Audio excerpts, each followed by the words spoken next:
le deuxième muscle qui constitue cette loge antérieure de la jambe, qui est le long extenseur de l'hallux, ou long extenseur du gros orteil.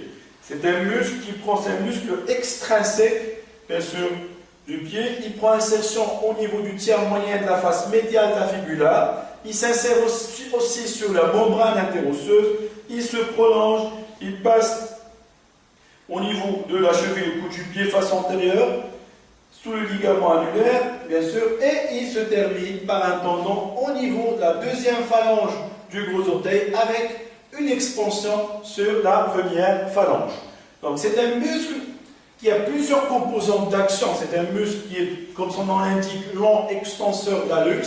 Donc il assure une extension du gros orteil, de la deuxième phalange sur la première. Il a une composante de flexion dorsale puisqu'il fait partie des muscles releveurs du pied. Et il a une composante de varus.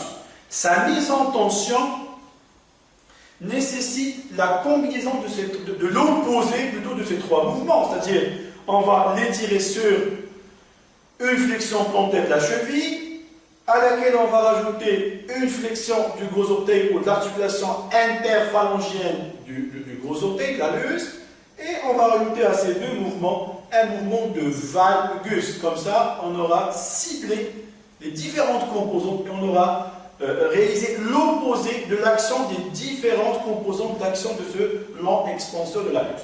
Donc, la manœuvre se pratique chez un patient en décubitus dorsal. Le thérapeute ou le kinésithérapeute sera positionné homolatéralement par rapport au muscle à libérer ou par rapport au muscle à étirer. Je positionne en flexion du genou pour pouvoir préserver bien sûr mon dos, ma région nucale, et je réalise une contreprise à l'aide de mon avant-bras toujours au niveau de la face antérieure de la jambe, et je vais utiliser pour cette manœuvre de mise en tension le pouce. Bien sûr, je vais utiliser les deux mains, mais je vais insister sur la flexion de l'hallux par mon pouce. Donc, le pouce sera placé sur la face dorsale de la phalange distale. Donc, mon pouce sera placé sur la face dorsale de la phalange distale du gros orteil, de l'hallux. Donc, ça va me permettre d'induire un mouvement de flexion, à savoir que le muscle est un extenseur de l'hallux. Donc, ça me permet d'induire un mouvement de flexion. Et puis, à l'aide des deux mains, je rajoute un mouvement de flexion plantaire, d'extension de la cheville, et tout en maintenant ces deux mouvements, flexion de l'hallux et flexion plantaire, je combine un troisième mouvement qui est le mouvement du valgus du pied, c'est-à-dire tout en portant ou tout en déplaçant le pied vers le dehors.